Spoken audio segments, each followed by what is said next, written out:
ترکی کی ایک اعلیٰ عدالت نے آیا صوفیہ کے عجائب گھر کی حیثیت ختم کرنے کے حق میں فیصلہ سنا دیا ہے، جس کے بعد اب اس تاریخی ورثے کے ایک مرتبہ پھر مسجد میں تبدیل ہونے کی راہ ہموار ہو گئی ہے۔ واضح رہے کہ ترکی کی اعلیٰ عدالت کونسل آف اسٹیٹ میں کیس چل رہا تھا کہ کیا آیا صوفیہ کی موجودہ حیثیت یعنی عجائب گھر کو ختم کر کے اسے مسجد میں تبدیل کیا جا سکتا ہے یا نہیں۔ ترکی کی کونسل آف اسٹیٹ نے اس کیس کا فیصلہ 2 جولائی کو سنانا تھا، لیکن اس دن مختصر سماعت کے بعد فیصلے کو 15 دن کے لیے مؤخر کر دیا گیا۔ تاہم آج عدالت نے اس کیس کا فیصلہ سناتے ہوئے آیا صوفیہ کی میوزیم کی حیثیت ختم کر دی ہے۔ اس فیصلے کے بعد خدشہ ظاہر کیا جا رہا ہے کہ ترکی کے مغرب اور عیسائی برادری کے ساتھ تعلقات پوشیدہ یہ عمارت 6 صدی میں بازنطینی بادشاہ جسٹینین اول کے دور میں بنائی گئی تھی اور تقریباً 1000 سال تک یہ دنیا کا سب سے بڑا گرجا گھر تھی۔ تاریخ آیا صوفیہ یونانی لفظ ہے جس کا مطلب مقدس فہم ہے۔ استنبول کی تاریخی عمارت آیا صوفیہ بڑی طاقتوں، تہذیبوں اور مذاہب کے تصادم کی داستان سناتی ہے۔ اس میں موجود عیسیٰ علیہ السلام اور حضرت مریم کی پچی کاری کے ساتھ ساتھ اللہ اور محمد کی خطاطی بھی موجود ہے۔ آیا صوفیہ سابق مشرقی آرتھوڈوکس گرجا ہے جسے 1453 میں فتح قسطنطینیہ کے بعد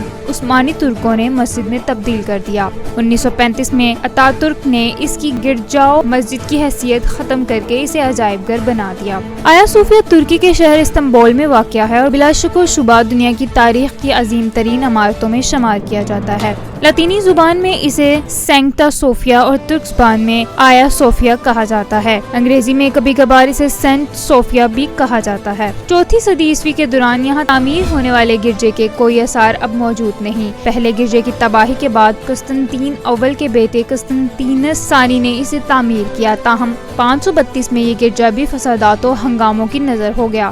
اسے جسٹینین اول نے دوبارہ تعمیر کرایا اور 27 دسمبر 537 کو یہ مکمل ہوا۔ یہ گرجا اشبیلیا کے گرجے کی تعمیر تک 1000 سے زیادہ سال تک دنیا کا سب سے بڑا گرجا رہا۔ آیا صوفیہ متعدد بار زلزلوں کا شکار رہا، جس میں 558 میں اس کا گنبد گر گیا اور 563 میں اس کی جگہ دوبارہ لگایا جانے والا گنبد بھی تباہ ہو گیا۔ 989 کے زلزلے میں بھی اسے نقصان پہنچایا۔ 1453 میں قسطنطینیہ کی عثمانی سلطنت میں شمولیت کے بعد آیا صوفیہ کو ایک مسجد بنا دیا گیا اور اس کی یہ حیثیت 1935 تک برقرار رہی، جب کمال اتاترک نے اسے عجائب گھر میں تبدیل کر دیا۔ آیا صوفیہ بلا شبہ بازنطینی طرز تعمیر کا ایک شاہکار تھا جس سے عثمانی طرز تعمیر نے جنم لیا۔ عثمانیوں کی قائم کردہ دیگر مساجد شہزادہ مسجد، سلیمان مسجد اور رستم پاشا مسجد آیا صوفیہ کے طرز تعمیر سے متاثر ہیں۔ عثمانی دور میں مسجد میں کئی تعمیراتی کام کیے گئے، جن میں سب سے معروف 16ویں صدی کے مشہور ماہر تعمیرات معمار